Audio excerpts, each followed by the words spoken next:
Greetings. You awake yet? Greetings, weary traveler. Welcome to today's book review. You can see that. Hello. This is Dr. Elena Sherwood's Greatness Finds a Way, Facing the Past to Embrace the Future. This lovely woman sent me her book to review, and I loved every bit of it.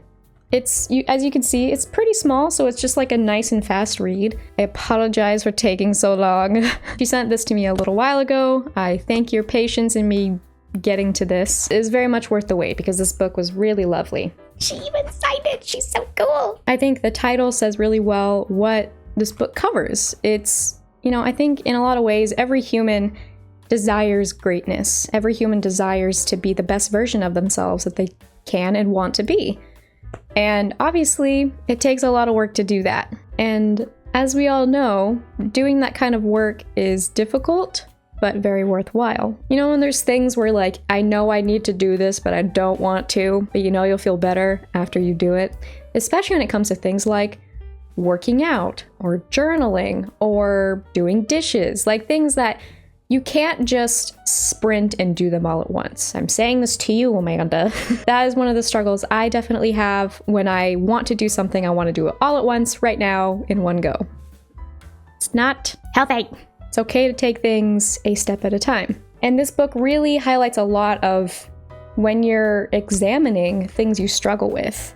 You look to your past, right? You look at things that you experienced and how that has affected you. And I definitely have things that have affected me. And I'm working through that, finding ways to both heal and then learn how to thrive. I thought about how I want to review this book, and I don't want to give too many spoilers because you should go and get it. But I just have a few notes of some things that stuck out to me the most, and I want to share them with you. And hopefully that will, if you're in a place in your life where you want to examine your past and find out how your greatness can find a way through all of that, then this is the book for you. Page 18 was, I held everything in my life so tightly, and I wrote next to that, learning to let go. This one is so hard for me, you guys. Letting go of imperfections, letting go of when things don't work out the way you want to, or just whatever you're struggling to let go of that causes you hurt in your life. It's so hard. I so understand that. It's so almost fascinating how we are so quick to hold on to things that don't serve us. Because as I reflect on this myself, I'm a pretty harsh critic to myself. And so I think it has created this belief of if I'm harsh enough to myself, something's gonna click and I'll do it better. It's just weird saying that out loud. That's not how it works. What works way better when it comes to improvement is softness, is grace, is patience with yourself. Again, if you're anything like me and with these kinds of things you struggle with, if you have that belief that if you are just strict enough and you're harsh enough that's how you'll be better. Because I've found that every single time that I'm very harsh towards myself, if I fall short or if I feel not good enough for whatever reason, what does it do? It makes me feel worse. Oh, there's a big surprise! And I think something inside me goes, oh, you deserve it because you really messed up. I'm just doing my best. And I think that is the kind of dialogue we should continue to have towards ourselves when we have these just super mean thoughts. You don't need to be so mean to yourself. Saying this to you and to me. So if you struggle with being really mean to yourself, try meeting that with curiosity. Try meeting that with, really ask the question, why do I feel a need to be so mean? Why can't I be encouraging? Find ways to practice. One of the things I've heard lately that I really like is, instead of what if it all goes wrong, what if it all works out? Trying your best to just kind of shift that mindset.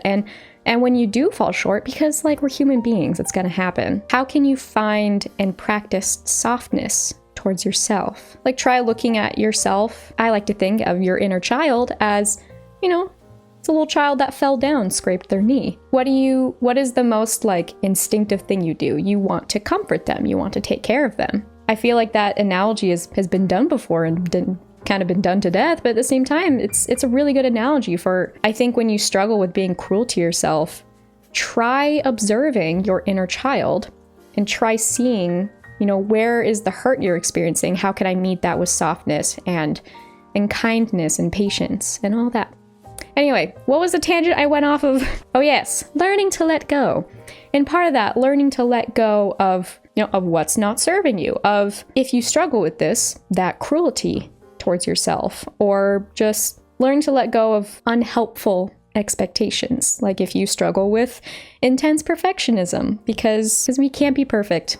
We can only be human. It's okay to embrace that. Can't tell you how many times I'll be struggling with something and I'll just go like, well, this is such a normal human thing to do. Why am I stressing? Be surprised at how easy it is to stress out. Learning to let go is so hard because we just want to hold on so tightly, especially when we're holding on to things that clearly make us miserable.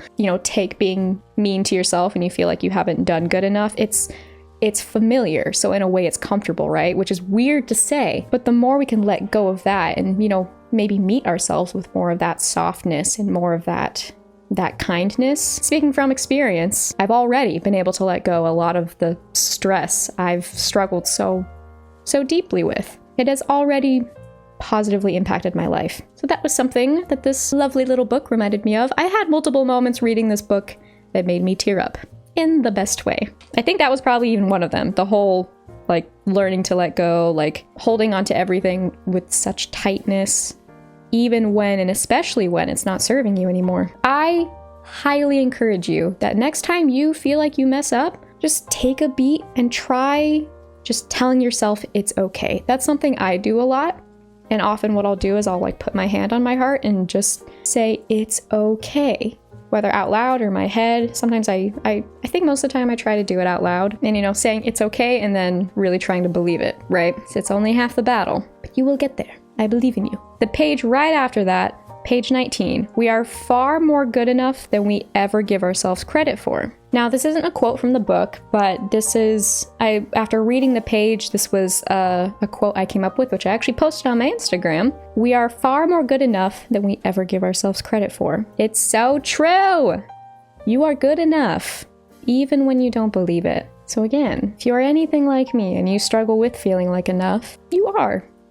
You really are. On page 21, I wrote the note, so much grief over little things. And then on page 25 is a quote, life is hard no matter what. You may as well do what you really want. Combining those two pages, the messages I got from those two pages, we hold so much grief over really little things that, that whole hindsight's 2020, right? Where you look back on things that you stressed out so much about and you're like, this wasn't even a big deal. Sometimes you make a big deal out of things when you're really hungry or really tired. Even just things like that, go eat some food, especially if you skip meals. Guilty as charged. Take a breath, go take a walk, stretch. And you know what? Even being in the moment of having so much grief over those little things, let yourself feel those emotions. I can't tell you how much I often struggle with even just feeling my feelings. Anger. Anger is a totally normal, totally okay feeling to have. And it's good to channel that in a healthy way. Go work out, go punch something. I've had many days where I was just so angry, so I punched pillows. If you feel like punching something, do it. Just don't hit anything important, for example, or just doing something physical or scream into a pillow. I've done that plenty of times. Whatever's going to help you channel that anger is good. And then after you experience the moment, sit with yourself and, take the time to reflect on what made you so upset. First, validate that it's okay to feel upset, even when it feels silly. I know I've had plenty of moments like that where it's I should not be so upset at this. This is dumb. It's not dumb. It's normal for a human to have emotions and to need to express those emotions and feel them out and, let it take its course. It is wonderful and healthy and normal to let yourself feel out those emotions when you need them. Go punch a pillow. Go cry. This is coming from someone who doesn't enjoy crying. Go scream, dance, sing. Do what helps you, to get out those emotions that clearly need to get out. It may feel silly in the moment, but it helps, honestly. And once you feel out those emotions, take a moment to really reflect, whether it be some kind of meditation or journaling talking about it, thinking about it, whatever, to reflect on that experience and how it's like, okay, so something was really bothering me. How can I move forward in a way that's going to serve me better? How can I both be a better safe place for myself and find more peace with those things that trouble me so much, and find ways to make peace with all that grief over those little things. And like page 25, life is hard no matter what. So you might as well just do what you want. We have this life to live. No one really knows what's beyond this. So as best as we can, we should focus on the things that make us happy and live in the ways that we want to live. So make sure you let yourself live too. Page 27. I'm capable and loved. I'm capable and loved. Say it. I'm capable and loved. Need I say more? Nay. Moving on. So when it comes to like overthinking, because I kind of touched on it a little bit, I wrote, it's interesting observing someone overthinking, seeing how unnecessary it really is, and yet it feels different when I do it. It is so easy to see someone doing something else and point out like, you're doing this wrong, or, whatever. It's so easy, right? But then when you are experiencing it yourself, it's so just like, how do I deal with this? Like it's a completely different story, right? Because it's happening internally. And so when it comes to something like overthinking, to you, at least in my experience, it feels like, oh, this makes sense. Like I need to think about all these things and like plan for all this, whatever. But then you listen to someone else overthinking and you're like, you don't need to do that. It's so interesting how you can notice how unnecessary a thing is outwardly. And then if it's happening to you, it's just like a completely different story. Like it's so much harder to detach, especially when it comes to something like overthinking. Like something like overthinking somehow feels more needed to do when you're doing it.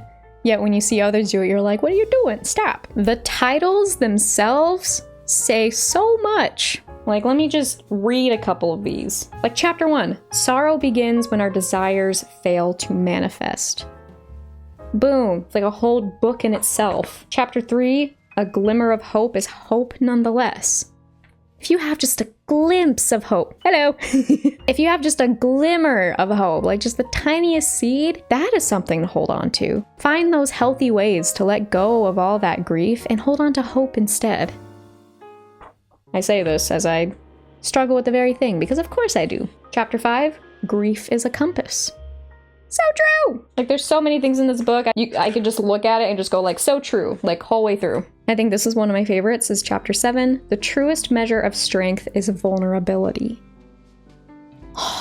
There is no truer strength, in my opinion, as someone who is willing to be vulnerable, to open up. If someone is particularly like angry or mean or cruel, even though the behavior is absolutely unacceptable, they are coming from a place of some kind of grief and they are refusing to be any kind of vulnerable. Being vulnerable is so hard to do because then when you open up, you have to confront a lot of things, right? And that's really hard. But the more you do it, the more it truly serves you and the more you can live your life in joy and freedom and peace. I think one of the hallmarks of what this book covers is in chapter 12, blessed is the moment when the past and present embrace. When you're able to confront the things in your past that you've struggled so much with and meet it with compassion, something I'm continually working on, using that to then help propel you towards a future where you can let go and remind yourself that you're capable and loved and that you can do this. A thing on page 42 is so important. The quote is, I didn't know how much my compressed feelings had held me back. The more you suppress, the more it's like, I've always attributed it to a soda bottle you shake up. Like a soda bottle, if you shake it up, it's pretty okay until you open it, obviously, right? It starts spewing everywhere. Had many moments in my life where I suppressed a lot of emotions. And so then when it comes out, oh boy, does it really come out. And that's why, especially now, I am such a huge advocate in when you are having an emotion, let yourself feel it. It is great and it is healthy to let yourself feel emotions. silly bean, because the more you compress and suppress those emotions that need to be let out, you're gonna keep shaking up that soda bottle and it's gonna explode one day. Speaking from experience, I can definitely say by just letting yourself punch a pillow a few times, by letting yourself cry, whatever you need, it's going to help so much more than just suppressing it all and just going, no, I just don't even want to feel that. It's gonna hurt you in the long run. Second to last quote I wrote down was on page 61. Feeling better and being better was such a gradual process, I didn't see it happen. Ain't that so true? When you're going through any kind of healing process, it's hard to see how huge the progress is until it just like hits you one day. It's kind of similar with working out. I am a huge workout junkie. I love like lifting weights. I just like being active. And there was a period of time where I stopped being active for a bit and I was so unhappy, dude. It was like around 2020, no surprise. You know, the combination of like quarantine and doing school remotely, where beforehand I was like walking and running and like doing so much all the time. Like I was bouncing around campus constantly. And so when I was staying in place and not really exercising as much, it took me a while to get back into exercising again. And now that I'm at a much better place, I remember like taking photos of myself like then and now, and the difference is huge and it's awesome and it makes me so proud of myself. But over time, I couldn't see how gradual the whole process really was. And that can be frustrating in itself because you're like, I just want it to be done now. You know, like kind of that sprinter's mindset I attribute it to. I sprinted in track and field in high school and I liked it. And I sprint a lot in many other aspects of my life. And I have to continually practice not sprinting because life is not a sprint, it is a marathon. Sometimes it's not that fun, but sometimes it's also great. That's how life is, it's up and down. It is not linear, nor is healing. So yeah, feeling better, being better was such a gradual process. You don't see it happen like healing or like doing a fitness journey or practicing an instrument, things like that. It is so gradual, but it is doing something. You know what? Look back at even 6 months ago. Or a year ago, whatever. Do you see how much progress you've made in whatever? Take your pick. Like, you are doing amazing. Even if the progress is only a little bit, you still made progress. And that is amazing. And you are doing great. For some reason, one of the last things I took note of was on page 71. Confused, heartbroken, terrified. I showed up anyway. There is so much strength in that sentence that you could be feeling the worst you have ever felt in whatever way, but you show up anyway. Those are like power moments. Those are moments where you realize how capable and loved you truly are. But especially capable. That when you don't want to do something or when you feel like you can't do something and then you do it anyway, dude. Do you understand how truly incredible that is? How incredible you are that despite all of that, you still push through? And you know what? There is also something to be said about there are times to push through and then there are times to rest. That is another thing I have had to come to terms with a lot, and still am, of course, because I'm a human being. That is super important to keep in mind, that there are times to push and there are times to rest, and trust yourself to understand what times are then. Not only trust yourself, but actually follow through. Sometimes you just need to rest, Amanda. Make sure to rest too. You know what? I did it by taking a week off last week. I hated it. I hated not uploading, but I knew that it was the best for me and I feel way better because of it. Yeah, that was one of the last quotes that really stuck out to me, was just, even when you feel horrible, even when you don't want to do something or feel like you can't do something and then do it anyway, that is one of the most powerful things ever. You are amazing. Above all, that message is, I think, one of her main messages. Despite your shortcomings or your background or whatever, you have every potential to be amazing. My hair's covering her face. Hello! Despite whatever reason you may not believe in yourself, you are so capable. and loved. For some reason, that line just keeps coming to me, like, you are capable and loved, because it's so true. Like anything that's worth pursuing, it's hard work, but it is worth it. And so I highly, highly recommend this book by Dr. Elena Sherwood. She's a lovely lady, and like I said, she knows what she's talking about. I mentioned that I had multiple moments where I was tearing up, and that is not an exaggeration. I even had to take moments a couple times, just like, whoo, hitting close to home, you know? So, can't recommend that enough. I will link her info in the description, so please check it out if you're looking for, you know, where to start with healing and where to start with finding out how to make your life great, because I know I sure have. And so this book couldn't have come at a better time. So thank you very much, Elena, for this book and for your thoughts and for your wonderful self. Thank you all for being here. I hope you enjoyed this little book review. Let me know if you want any other content like this, or just, you know, talking about mental health and just chatting, giving some validation, because we all need it very much. I really like doing these little reminders of just like, you're doing great and you got this. That was really fun. I hope you enjoyed. I hope you're having a chill day. I hope you're doing well. But if not, I hope this video has brightened your day at least a little bit. I appreciate you all very much. Remember how capable and loved you are, because you are loved by me, and you can do anything you set your mind to. Give yourself a hug, and I will see you in the next one.